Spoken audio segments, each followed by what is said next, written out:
అందరికీ నమస్కారం. కాంగ్రెస్ పార్టీకి పోయే కాలం వచ్చినట్టున్నది.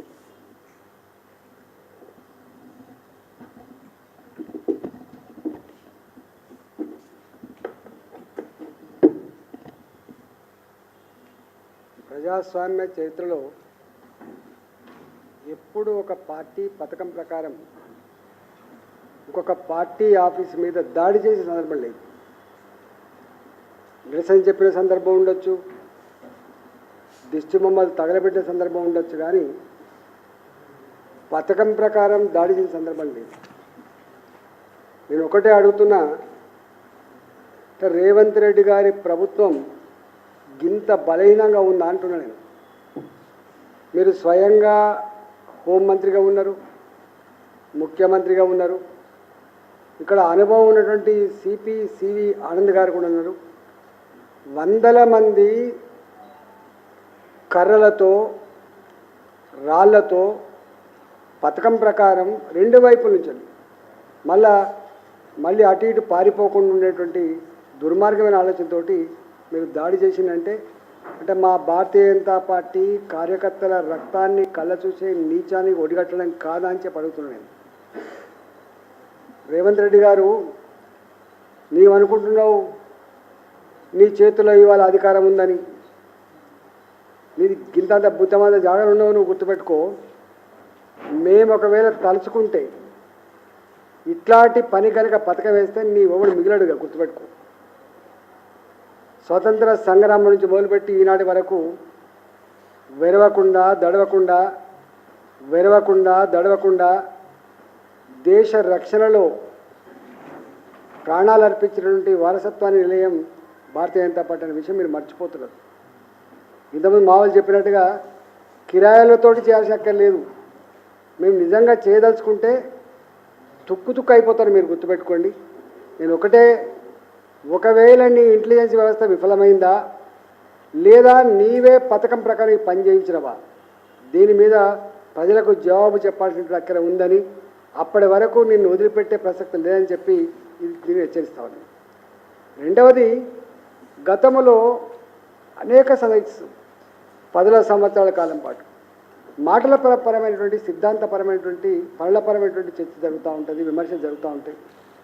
స్వయంగా నరేంద్ర మోడీ గారు చాలా సందర్భాల్లో ఒక మాట అన్నాడు, ఇవాళ నన్ను తిట్టినన్ని తిట్లు దేశ చరిత్రలో ఎవరు పడకపోవచ్చు, నేను పడ్డన్ని తిట్లు ఎవరు పడకపోవచ్చు, మీ తిట్లే నాకు నిజమైన ఆశీర్వాదాలు, మీ తిట్లే నేను డైజెస్ట్ చేసుకొని మరింత శక్తివంతనవుతున్నా, మీ తిట్లకు సమాధానం, మీ తిట్లకు జవాబు నా దేశాన్ని మరింత పురోగమింపజేయడమే నా ఎజెండా అని చెప్పి ప్రకటించిన నాయకుడు మోడీ గారు.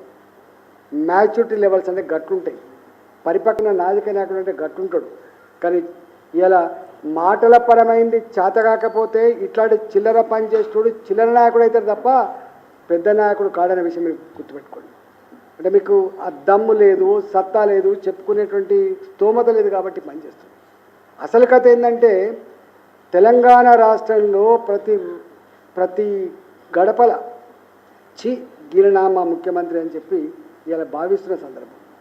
ఇది విఫలమైన ప్రభుత్వంగా అతి తక్కువ కాలంలోనే ఈ ప్రభుత్వం మీద సంపూర్ణమైన అవిశ్వాసాన్ని నిరసన వ్యక్తం చేస్తున్న సందర్భంలో దీని నుంచి డైవర్ట్ చేయడం కోసం ఈ చిల్లర పని చేసినట్టుగా భావిస్తామని నెంబర్ 1.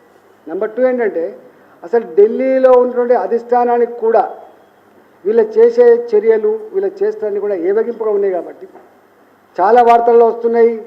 ఇంటర్వ్యూలు ఇవ్వలేకపోతున్నారు, కలవలేకపోతున్నారు, అపాయింట్మెంట్ ఇవ్వలేకపోతున్నారు. వాళ్ళ మెప్పు కోసం ఈ చిల్లర పని చేసి నువ్వు మెప్పు పొందే ప్రయత్నం చేస్తుండొచ్చు, కానీ మెప్పు అక్కడ పొందుతావో కానీ ప్రజాస్వామ్య వ్యవస్థలో ప్రజల దృష్టిలో మాత్రం చిల్లరగాడిగా మిగిలిపోతావు అనే విషయాన్ని మీరు మర్చిపోవద్దు. నేను డిమాండ్ చేస్తున్నా, దీన్ని తీవ్రంగా ఖండించడమే కాకుండా ఇవాళ పార్టీ ఆఫీస్ అంటే ముఖ్యమైన నాయకులందరూ ఉంటారు. నిన్న ఎవరైనా లేవు కాబట్టి వేరే విషయం, కానీ ఒకవేళ మేమే ఉండి మళ్ళీ ప్రతిదాడి చేస్తే దీనికి ఎవడు బాధ్యత వహించాల్సి ఉంటుంది? ఇవాళ స్వయంగా మా పార్టీ రాష్ట్ర జనరల్ సెక్రటరీ కాసం వెంకటేశ్వర్లు, మా పార్టీ బీసీ అనుబంధ సంఘం మా బీసీ మోర్చా రాష్ట్ర అధ్యక్షులు ఆనంద్ గారు ఉన్నారు ఇలా, మా ఎస్సీ మోర్చా నాయకులు నందు గారు ఉన్నారు కదా, అనేక మంది కార్యకర్తలు దెబ్బలు తాకినాయి. మేము సంయమనం పాటించిన కాదు నడుస్తుంది బిడ్డ, లేకపోతే సంగతి ఏదో తెలుస్తుంటుంది. నేను ఒకటే, ప్రభుత్వం ఇవాళ పిసిసి అధ్యక్షుడు చెప్పింది కాబట్టి దీనికి సంపూర్ణమైన బాధ్యత ప్రభుత్వమే వహించాలని చెప్పి నేను కోరుతా ఉన్నా, డిమాండ్ చేస్తా ఉన్నా. క్షమాపణ చెప్పడమే కాకుండా అసలు దీని మీద వాళ్ళని సంపూర్ణంగా చర్య తీసుకోవడమే కాకుండా ఇంటెలిజెన్స్ ఫెయిల్యూర్గా అంగీకరించడమే కాకుండా ఇలాంటి వాటికి బహిరంగంగా క్షమాపణ చెప్తున్నాం, మేము మళ్ళీ ఇట్లా చోటు చేసుకోమని చెప్తేనే తప్ప, లేకపోతే నిన్ను ఎదుర్కోవడం, నేను నిలవరించడం మా భారతీయ జనతా పార్టీకి పెద్ద లెక్క కాదని చెప్పి నేను తెలియజేస్తా ఉన్నా. మొన్న ఎంత చిల్లర ఉంటుందంటే, అంటే ఏదైనా అడుక్కుంటప్పుడేమో బతిలాడినట్టు అడుక్కుంటారు, మళ్ళీ బయటకు వచ్చేమో హీరో లెక్క చలామనే ప్రయత్నం చేస్తారు. ఈ రాష్ట్రంలో నరేంద్ర మోడీ గారు ప్రధానమంత్రి అయిన తర్వాత ఒక గొప్ప ఆశయంతో రాష్ట్రాలు అభివృద్ధి చెందకుండా దేశం అభివృద్ధి చెందలేదని, ఇవాళ రాష్ట్రాలలో ఏ ప్రభుత్వం అధికారం ఉందనేది ఇంపార్టెంట్ కాదు, నరేంద్ర మోడీ గారు కేంద్ర ప్రభుత్వం దేశానికి నాయకత్వం వహిస్తూ ఉంది.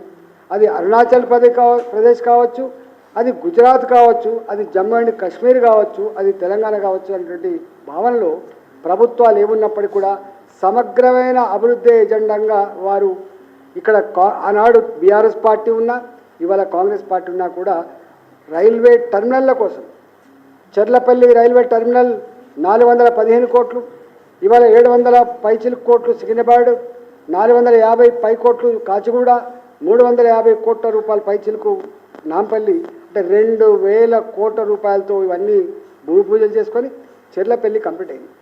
చెర్లపల్లి రైల్వే స్టేషన్ టెర్మినల్ని ఇంత అంటే మొత్తం దేశ చరిత్రలోనే ఇట్లాంటి రైల్వే టెర్మినల్ మొట్టమొదటిసారిగా నిర్మాణం కాబట్టి తెలంగాణ గడ్డ మీద హైదరాబాద్లో ముఖ్యమంత్రి గారు ఇక్కడనే ఉంటారు, కానీ వర్చువల్గా పాల్గొంటా అని చెప్పి పాల్గొనలేదు.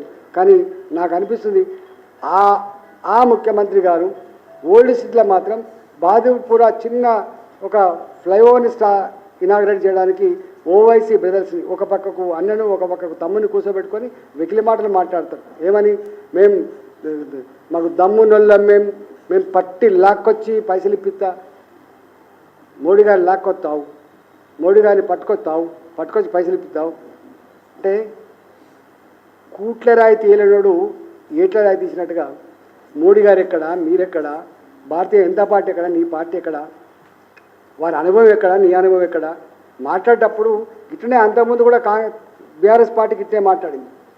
మోడీ ఏం ముఖం పెట్టుకొని తెలంగాణకు వస్తాడు, పోస్టర్లు వేసిండ్రు, ఏమైపోయింది చూసిండ్రు.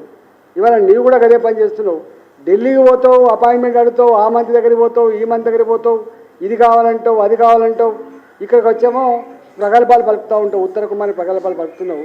ఇదంతా కూడా తెలంగాణ ప్రజల హృదయాల్లో రిజిస్టర్ అవుతూ ఉంది, మర్చిపోకు. దీనికి అంతా తప్పకుండా మూల్యం చెల్లించక తప్పదని చెప్పి హెచ్చరిస్తూ ఉన్నాం.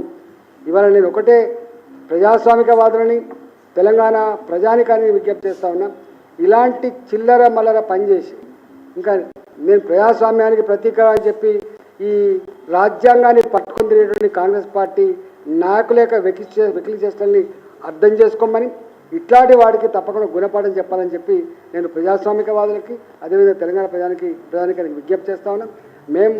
మేము ఓపికతో ఉన్నోళ్ళం, సహనం ఉన్నోళ్ళం, ప్రజాస్వామ్యం మీద విశ్వాసం ఉన్నోళ్ళం, రాజ్యాంగ విలువల్ని కాపాడటోళ్ళం కాబట్టి ఇవాళ మేము డిమాండ్ చేస్తా ఉన్నాం.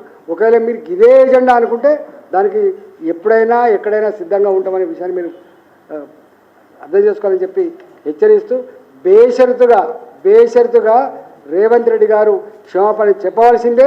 ఇవాళ బేషరతుగా సిపి గారు కూడా మేము విఫలమైనం, మేము ఈ 300 మందికి ఇక్కడనే జమైతున్నప్పుడు నీ ఇంటెలిజెన్స్ వ్యవస్థ ఏమైంది, నీకు సమాచారం ఏమైంది, నువ్వెందుకు దాడి జరుగుతున్నప్పుడు కూడా నీ పోలీసులు ప్రేక్షక పాత్ర వహించిండ్రు, రాళ్లతో దాడి జరుగుతున్నప్పుడు, కట్టెలతో దాడి జరుగుతున్నప్పుడు ఏం చూసిండ్రు, శ్రద్ధం చూసిండ్రు, ఇదేనా నీ పోలీసు వ్యవస్థ, ఇదేనా నీ అనుభవం, ఇదేనా నీ కర్తవ్యం అని చెప్పి నేను తెలియజేస్తా ఉన్నా.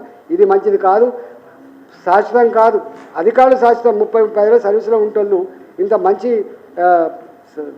రిపోర్టు సాధించుకున్న వాళ్ళు ఇలా చిన్న దానికోసం ఇట్లాంటి పిచ్చి పని చేస్తే మంచిది కాదు. నేను సిపి గారిని కూడా కోరుతా ఉన్నా, తక్షణమే దీనికి బాధ్యులు ఎవరు ప్రణాళికలు రూపొందించాలో బేషరతుగా క్షమాపణ చెప్పాలని కోరుతారు.